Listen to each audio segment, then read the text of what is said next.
All right, Locked On Jets post-game podcast here on Sunday night, October 23rd, 2022. I'm your host, John B. from GangGreenNation.com, thanking you for joining me this evening. And we have another Jets victory to discuss. The Jets went out to Denver and beat the Broncos 16-9. They improved their record to 5-2 on the season with a big divisional game coming up next weekend against New England. The Jets have a 4-game winning streak for the first time in 7 years. You'd have to go all the way back to 2015 to find the last time the Jets won 4 games in a row. Look, I think going in, you had to know that this was not going to be a visually appealing football game. And heading in, I kind of felt like it was going to look ugly at times, but I was expecting the Jets to win. If you look at this Denver offense, the way they've struggled, and the fact that they were playing their backup quarterback, and I know as much as Russell Wilson may have struggled this year, he's still a better option than Brett Rippon. And also, if you look at the Denver defense, a unit that looks really good. The Jets' passing game is very limited right now. Of course, they entered this game without Elijah Moore, and this offense became even more limited during the game because you lost Corey Davis, you lost Elijah Vera Tucker, and you lost Breece Hall, all to injuries. These are 3 guys who never returned, and their injury status will certainly be something to monitor. I was a little worried in the first half, though. The Jets did get that big touchdown run from Breece Hall in the early stages to jump out to a lead. The thing that concerned me was what was happening on the defensive side of the ball, because the offense was not sustaining drives, which I guess was to be expected. When the Jets put together a scoring drive in the first half, it was because of a big play. It was Breece Hall breaking a big touchdown run, or after he got injured, Michael Carter making a big reception, Zach Wilson using his legs to extend the play. It's not a game where the Jets were sustaining drives in any way, though. And on the other side, the Broncos were really not putting up points on offense, but they were keeping the Jets' defense on the field. It was kind of like a death by 1,000 cuts situation. There was a point in the second quarter where Denver had 39 plays run against the Jets 15. And the first 26 minutes of the game, Denver had the ball for 19 of them. Now, I actually think time of possession is a vastly overrated stat, typically in the NFL. But the concern this week was for how the altitude would impact the Jets defense, because I was worried that when we got to the second half, Jets would be tired. You'd have guys kind of gasping for air. And you saw that a little bit near the end of the game, even though the Jets did end up getting big stops. But you have to give credit to the Jets defense. They completely dominated Denver in the second half. In the first half, they were able to get stops. They did not give up a lot of points in the first half. But that second half, Denver really did nothing. Again, another complete performance by this defense. They made a big play in the second half. Quinn and Williams forced a pressure that led to an errant pass by Brett Rippon, which LaMarcus Joyner picked off. Jets defense got the key stops late in the fourth quarter. Sauce Gardner, a couple of key fourth down plays where he was one-on-one with the game on the line. Now, the second one was kind of a desperation heave, but I mean, if he went one-on-one with Cortland Sutton down the sideline in the end zone, and you could argue they were saying maybe it was interference. Look, with the game on the line, typically officials are going to be very hesitant to throw the flag. So the Jets get a win, and it's all about banking wins right now, because now you're 5-2. And here's the thing. The Jets now have 10 games left in the season. They played 7, you got 10 to go, 17-game season. If the Jets just go 5-5 over these final 10 games, they're going to win 10 games. They will have 10 wins. And there are no guarantees. A couple of years ago, it was the first year of the 7-team playoff format. Miami did get 10 wins and missed it in the AFC, but it's very unlikely that you're going to miss the playoffs with 10 wins. The Jets did that in 2015, but that was a 6-team format. The Jets would have made the playoffs in 2015 if there were 7 teams in the AFC. And frankly, you look at the composition of this conference right now, I've said it all week. Where are the great teams? There really are not any. You've got Buffalo's a great team, and the Jets, look like they may be battling them for the division title this year. We can give the benefit of the doubt to the Kansas City Chiefs. Okay. We can, and the Chiefs are off to a good start. They may not be as dynamic as they've been in the past, but there really are not many great teams in the AFC. So you have to think Jets are in good shape right now. They don't really need to play that great over the final 10 games to make the. You hope they do, but because you bank these wins early, and you always hear and you always say you want the team to be playing its best football down the stretch, but The wins in September and October count for just as much as the wins late in the season. So Jets did what they had to do today. Again, it may not have looked visually appealing. That was to be expected with the way the offense is right now. I mean, the offense was essentially without four key players. And, Zach Wilson, still a young developing quarterback, still a very raw passer. They did enough. They gave you enough. And this is, the Jets, it feels like things are kind of lining up for the Jets this season. This was the fourth time they've taken on a backup quarterback. And I don't think you apologize for that. I think you go out and take care of business. And the Jets have taken care of business so far. But there was a negative to this game, and I think it's part of the story of this game. It's something that I've already discussed, and it's something that will be a huge topic of conversation this week. Jets lost a lot of key players, and as we continue this post-game podcast, we'll talk about the meaning of these potential injuries for the Jets. This episode of Locked On Jets is brought to you by Prediction Strike, the world's first sports stock market. You can now invest in professional athletes just like stocks. It's a lower risk alternative to sports betting, and athlete prices move based on performance and supply and demand.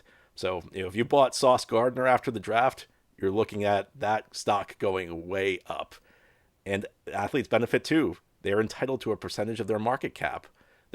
The trade fees are 2.5%. It's the lowest in real money sports. And you can invest in 4 sports, not just the NFL, but UFC, the NBA, and Major League Baseball. Download the Prediction Strike app and use code LOCKED for a free share when you sign up and make a first deposit of $20 or more. Again, that's promo code LOCKED, LOCKED, for a special one-time giveaway. Prediction Strike will choose one person who signs up with code LOCKED and makes a deposit to win 100 free random shares. That could be worth up to $3,000 if you get lucky and receive Josh Allen shares, even if you're a Jets fan. Invest in what you know on Prediction Strike, the stock market for sports. Whether you're looking to pop the question, you have a milestone to celebrate, or you just want to let your love sparkle, or you want to celebrate a Jets win, BlueNile can help you make your celebrations even more memorable. As the original online jeweler, BlueNile offers the largest selection of independently graded diamonds and pieces priced significantly below traditional retailers. BlueNile has helped millions of couples create their perfect engagement ring. Their easy online tool lets you choose the diamond shape, size, and clarity, as well as setting style. BlueNile's bench jewelers will then help you handcraft her perfect one-of-a-kind engagement ring. If you're looking for a piece of fine jewelry to commemorate a special milestone, but still are having trouble choosing, BlueNile has jewelry experts on hand 24/7, available via phone or chat to help you find a memorable gift at every budget. Shop stress-free with BlueNile's 100% satisfaction guarantee. All BlueNile orders are insured and shipped for free in discreet packaging. They also offer overnight shipping if you're in a rush. So make your moment sparkle with BlueNile. Go to BlueNile.com and use code LOCKEDON to save $50 on your purchase of $500 or more. Again, that's BlueNile.com/LockedOn to save $50 on your purchase of $500 or more. BlueNile.com, code LOCKEDON. This is a Locked On Jets post-game podcast. The Jets defeat the Denver Broncos 16-9 in Denver. I know there are some Jets fans out there saying the win was ugly, that they're not excited. Get out of here with that. Do you know, have you followed this team the last couple of years? Have you followed this team the last decade? And you're going to look down on a win to get the team to 5-2? If I told you at the start of the season the Jets would win a quote-unquote ugly game in Denver to go 5-2, I don't think you'd be upset with that. So get out of here with this ugly win stuff. Look, it was not a visually attractive football game. And there was a lot of, listen, the defenses were good.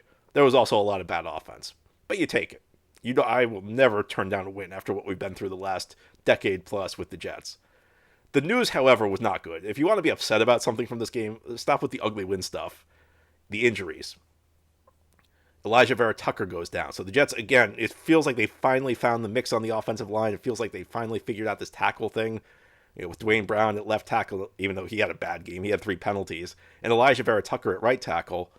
Well, Vera Tucker got injured. Corey Davis got injured, which was a big deal in part because the Jets obviously did not have Elijah Moore in this game.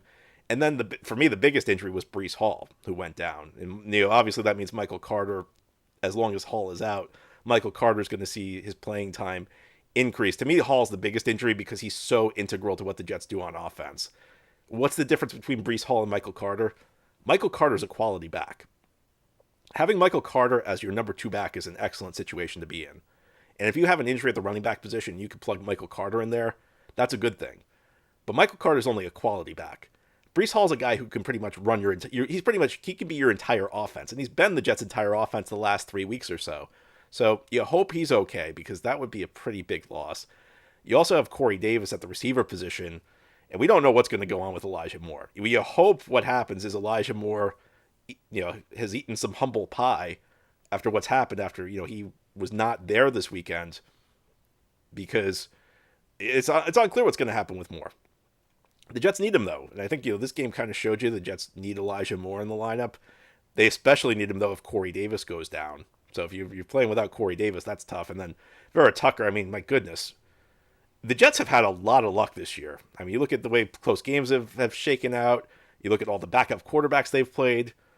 I'd say the Jets have been one of the most fortunate teams in the NFL. I'm not taking anything away, because for years the Jets have been one of the unluckiest teams in the NFL. So it's nice to have a little bit of luck on our side. But clearly the one area where the Jets have been very unlucky has been offensive line injuries. And injuries happen on the offensive line, lots of big bodies moving around. But it's unbelievable what's happened at the tackle position for the Jets this year. I mean, Vera Tucker is now the 5th tackle the Jets have had, except for a legitimate injury. They did get Dwayne Brown back, but just unbelievable how bad it's been on. And without these skill players, the offensive line becomes even more important. Breece Hall is a good back. He can, even if a play's not blocked great, he can go pick up yardage. But Michael Carter, a little bit less talented in this area. So the Jets need to get Vera Tucker back in the lineup. They need Breece Hall. They need Corey Davis. And, hopefully this Elijah Moore situation pans out. The irony of this is, with everything that happened in this game, with how limited the Jets were on offense, this actually would have been a game where Elijah Moore probably would have gotten a share of manufactured touches. He could have been a very integral part of the Jets' offensive game plan in this one. But obviously he wasn't there this week. Again, you just hope that he comes back this week and, he understands that the team needs him and he needs the team. And, beyond that, I mean, there's in some level it's beyond the Jets' control, but hopefully to the extent they can manage the situation, they manage it well. And hopefully the Jets don't suffer, hopefully the Jets get all these players back, because they're all important players to the Jets. And we've seen the role injuries can have, because, again, Jets have won these games in part because they're going up against backup quarterbacks, or even last week when Aaron Rodgers was hurt. Jets have had good and again, I'm not taking it away from the Jets. Heck, last decade, how many times have the Jets lost because they had a key player missing? So listen, I'm not taking anything away from what the Jets have done. In fact, you want to be lucky. You don't want to have to go into next week without all these key players on offense. So we'll keep our eye on it. Hopefully we get some good news as the injury reports come out this week. Anyway, that's all for this quick post-game episode of Locked On Jets. This show is part of the Locked On Podcast Network. Your team every day is our motto. We have new episodes each day, Monday through Friday through the week, and then various extra episodes through the weekend as the situation requires. If you enjoy this show, hit the subscribe button where you're watching or listening. You'll receive notifications as new episodes are posted, so you'll never miss an episode. If you're listening on a podcast source, please give the show a 5-star review. It helps the channel out. So does giving this episode a big thumbs up if you're watching on YouTube. Have a great Sunday night, everybody. We'll be back tomorrow with a full game recap as we will break down how the Jets beat the Denver Broncos to get their 4th straight win.